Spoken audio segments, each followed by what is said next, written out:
Halo Bang Rocky, ketemu di hari Senin. Ini sepanjang hari kemarin itu hari Sabtu Minggu, aduh hebohnya luar biasa soal kunjungan Pak Jokowi ke Ukraina dan Rusia, terutama yang di Ukraina gitu ya. Karena soal bantahan Pak Jokowi yang menyebut bahwa dia sudah menyampaikan pesan kepada Pak Putin, tapi kemudian dibantah oleh juru bicara dari Zelensky yang menyatakan kalau dia mau menyampaikan pesan cukup ngomong sendiri langsung putar pada publik. Sekarang ini saya jadi jujur saya sekarang sepakat dengan Pak Jokowi yang selama 5 tahun periode pertama itu jarang sekali keluar negeri gitu. Karena sekali-kali keluar negeri begini jadi bikin heboh deh jadinya. Ya, itu yang menyebabkan kita menganggap bahwa buat apa sih cari-cari pencitraan itu kan orang kalau kata pepatah beli kedondong jangan diborong. Okay, kali melancong jangan berbohong. Cakep. Oke. Saya kira sebenarnya mungkin bukan bohong ini, Bung. Cuman lost in translation saja saya kira. Iya, lost in translation di dalam diplomasi itu mesti ada rumusnya tuh. Kan kalau misalnya kita sebut biasanya orang muter kalimat itu. Apakah Anda setuju dengan hak asasi manusia tuh? Diplomat selalu bilang begitu. Ya, kalau di negara kita ya saya mesti katakan saya setuju, tapi saya nggak tahu kalau saya bicara di negara Indonesia misalnya. Kan dia muter itu kan. Jadi kalimat diplomasi itu ada grammarnya, bukan sama dengan kalimat relawan. Ini pakai kalimat relawan, nyibul. Jadi keadaan kita sebetulnya dipantau terus supaya kita mengerti bahwa nggak mungkin Indonesia itu ditinggalkan di dalam fora internasional karena kekuatan kedudukan strategisnya dan jumlah penduduknya tuh. Justru yang strategis itu yang tidak dimanfaatkan oleh Pak Jokowi itu. Jadi seolah-olah menganggap bahwa saya punya kemampuan untuk mendamaikan. Oleh karena itu saya akan datang dulu ke Zelensky lalu ke Putin dan kira-kira jalan keluarnya adalah nguping bisikannya Putin atau Zelensky. Tetapi sebetulnya diplomasi kan bukan begitu. Diplomasi itu adalah di tingkat pemimpin negara, dia hanya mengucapkan hal yang udah dibereskan di bawah tuh. Ini dia sendiri yang mau bereskan, kan ngaco tuh. Jadi sebetulnya kemampuan berbohong itu adalah bagian dari diplomasi. Tetapi berbohong itu mestinya akibatnya diketahui belakangan setelah kesepakatan itu dibuat. Ini kesepakatannya nggak ada. Lain kalau Zelensky akhirnya bersepakat dengan Putin, lalu nanti Pak Jokowi bocorin sebetulnya bohongnya tuh, sehingga nggak bisa lagi diklaim. Ini belum terjadi. Jadi soal-soal semacam itu yang saya kira mesti kita beresin. Ya, oke. Nah, kan yang begini-begini ini dampaknya jadi sangat serius kan. Kita paham sebenarnya Pak Jokowi satu misinya yang paling utama ke sana adalah menyelamatkan acara G20 gitu ya, karena di tengah ancaman boikot dari negara-negara Eropa dan Amerika kalau sampai Putin hadir gitu, dan kompensasinya kan mengundang Zelensky gitu. Yang kedua soal gandum gitu ya, soal gandum yang kita mengalami persoalan serius dengan blokade pelabuhan oleh Rusia ya, pelabuhan apa namanya, Odessa kalau tidak salah yang di ya itu. Nah kan sebenarnya kalau dua hal ini saja dalam sejauh ini menurut saya Pak Jokowi berhasil loh, karena udah ada komitmen dari Putin gitu, dan kemudian Zelensky itu senang juga, dia akan berterima kasih kalau sampai blokade gandumnya itu dibuka gitu kan, karena ini berkaitan dengan ekonomi Ukraina. Kedua juga dalam G7 kemarin Pak Jerman misalnya sudah menyatakan bahwa dia tidak ingin mentorpedo acara G20. Nah ini tapi problemnya ketika masuk wilayah soal jadi juru damai, yang ini saya kira sejak awal kita juga udah mengingatkan terlampau tinggi lah target jadi juru damai Ukraina dan Rusia kan gitu, Bang. Ya itu menjadi juru damai kan, orang yang ingin mendamaikan dia harus punya moral standing. Itu yang pertama, supaya dianggap bahwa oke, ini serius kemanusiaan. Walaupun dalam politik nggak ada yang disebut juru damai dengan sekedar kekuatan moral, selalu ada di belakang itu kemampuan untuk ikut mengancam, sebetulnya ikut memberi tekanan. Nah kalau Indonesia itu datang dengan suara ASEAN misalnya, itu lebih kuat, atau kawasan punya suara. Ini kawasan itu menganggap bahwa ya Rusia itu ngaco tuh karena melakukan aneksasi bahkan itu. Kalau belum bisa disebut aneksasi, paling nggak dia melakukan penyerangan awal, dan itu tidak dianggap oleh hukum internasional sebagai hal yang disebut just war itu. Tapi Jokowi kan nggak ada di dalam komunitas itu. Jadi inisiatif pribadi itu nggak mungkin menghasilkan efek. Kan orang anggap ini Anda siapa? Coba Anda bawa kelompok Anda dulu deh, supaya pastikan bahwa proksi-proksi itu nggak bersembunyi di balik misi Anda tuh. Jadi ini jadi namanya mission impossible akhirnya kan.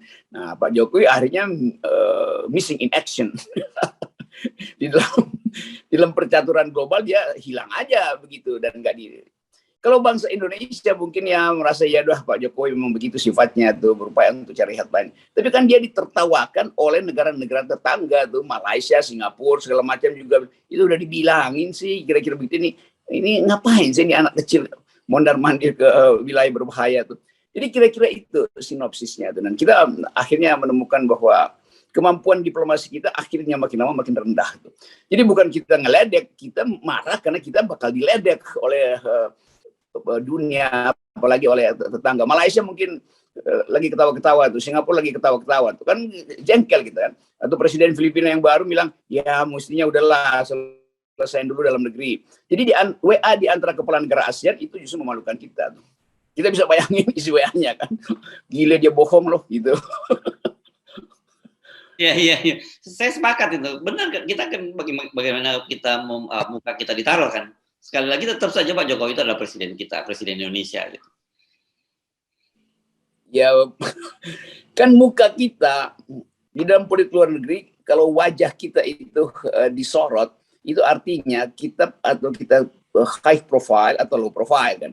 Kita high profile di dalam olo-olo akhirnya tuh. Nah sebetulnya Indonesia punya semua kapasitas untuk masuk di dalam meja perundingan awal itu. Ya. Kalau tokoh yang maju di situ punya reputasi diplomasi, itu pentingnya kemarin kita bahas. Ya mungkin Pak Jokowi minta tolong Pak SBY atau minta tolong Pak JK yang juga punya jabatan sebagai ketua Palang Merah. Jadi profil itu harusnya dimulai dari grade pertama, baru naik grade kedua. Nah terakhir Pak Jokowi datang ke situ tuh. Jadi sistem itu nggak ada. Karena apa? Karena mau cepat-cepat dapat headline.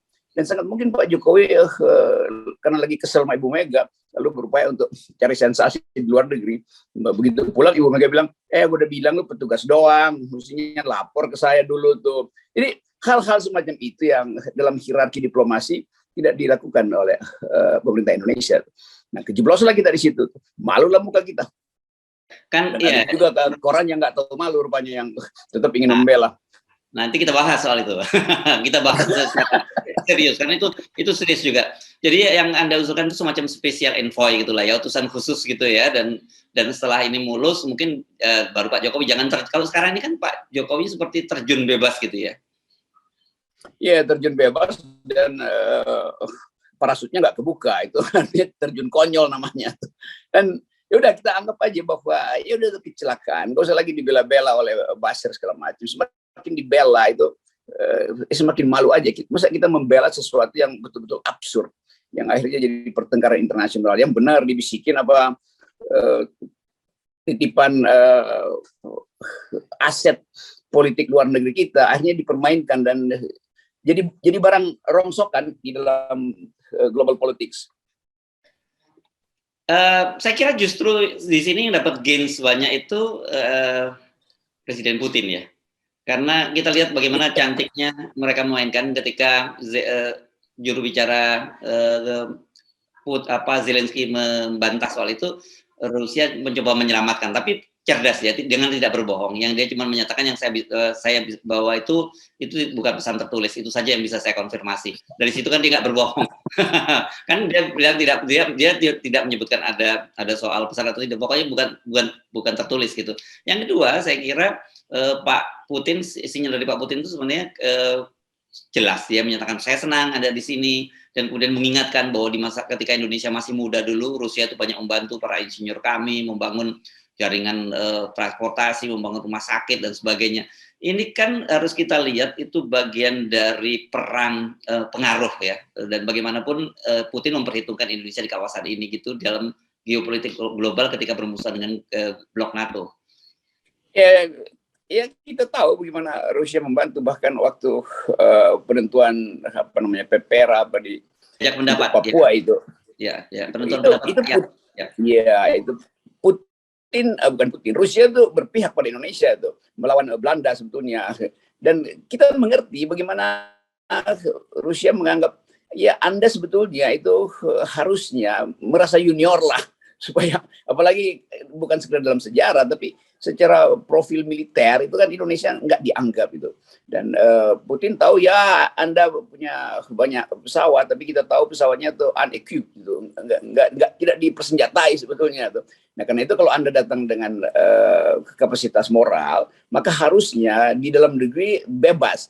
Dan Putin tentu mengintip, KGB tentu disebar di Indonesia untuk tahu bahwa potensi Indonesia untuk retak itu jauh lebih besar dari potensi Rusia untuk menyerang Ukraina misalnya tuh.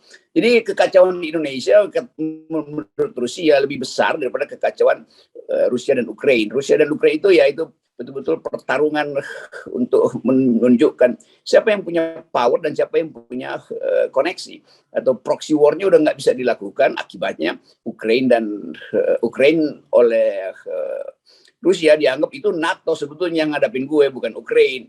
Jadi kemampuan kita membaca pikiran Putin itu tidak dimanfaatkan sebetulnya, sehingga Putin menganggap ya lu mau berbohong nggak berbohong tuh nggak ada gunanya lah, sama aja tuh, toh gua nggak anggap. Kalaupun benar itu tidak tertulis pesannya, Putin anggap ya ngapain pesan itu dibisikkan lewat Pak Jokowi.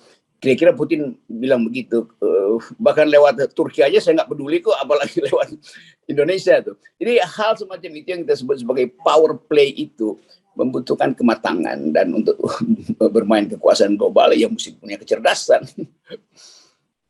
Nah, dengan cara begini saya kira setelah ribut-ribut ini kita sih hampir menduga kuat pasti Zelensky tidak akan datang gitu ya, karena dia khawatir ya, dia datang ke tempat gua aja gua dipelintir omongan gua gitu, apalagi gua datang ke Indonesia, dan ini saya kira ini bisa jadi ancaman ke kelangsungan dari pelaksanaan G20 itu. Akhirnya kita masuk dalam 2 bulan lagi, kita mulai persiapan G20 itu, dan NATO menganggap bahwa bahaya, nggak perlulah, karena Indonesia sebetulnya diplomasinya itu diplomasi bohong-bohongan, dan kalau bisa dijanjikan bahwa oke, Indonesia akan jadi tuan rumah dan Zelensky itu akan datang sebagai bukan G20 tapi partner strategis, karena ada masalah perang di Eropa dengan implikasi pada kekacauan finansial dan kekacauan energi dan pangan. Sebetulnya kan masalah itu bisa dibicarakan dulu antara menteri, lalu naik ke tingkat Depus segala macam, supaya ada kepastian bahwa Zelensky mengerti bahwa kekacauan sebetulnya kekacauan ekonomi di Eropa itu bisa menyebabkan kekacauan ekonomi di dunia, sehingga Zelensky punya poin untuk bicara di G20 itu. Dengan cara itu kita mungkin bisa mengatakan Rusia kita undang Zelensky dalam soal kesulitan ekonomi, bukan soal persiapan perang NATO di situ dengan menggelar kemampuan militer. Jadi deployment militer itu justru kita sembunyikan dulu. Nah ini juga nggak bisa dibaca dengan baik oleh Presiden Jokowi, sehingga keluar semacam arogansi. Wah, saya akan datang ke situ untuk mendamaikan tuh. Itu problemnya tuh, yang disebut childish diplomacy. Nah, oke. Dengan setelah peristiwa ini yang terjadi, kira-kira apa yang Anda bayangkan yang terjadi? Bagaimana posisi Indonesia ini, atau khususnya Pak Jokowi ya, karena saya kira Indonesia tetap saja menjadi sebuah negara yang diperhitungkan di kawasan siapapun presidennya nanti.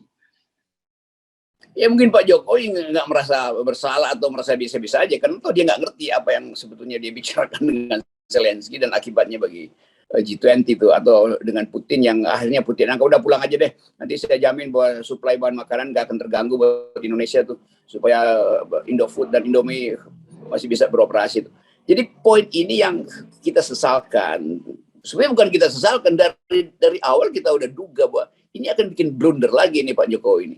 Jadi catatan sejarah politik dunia akan punya marking yang agak mengecewakan buat Indonesia. Karena tetap Indonesia dihitung secara potensial karena luas wilayah, kedudukan strategis, geostrategisnya, juga demografinya itu. itu hilang akhirnya dalam percakapan internasional. Jadi Indonesia nggak bisa lagi bawa ke meja perundingan potensi kami punya sumber daya, kami bisa produksi trading, carbon trading segala macam, kami punya kemampuan untuk mengembangkan industri high tech. Lalu orang bilang, iya, tapi Anda nggak punya kemampuan untuk meyakinkan itu pada kami.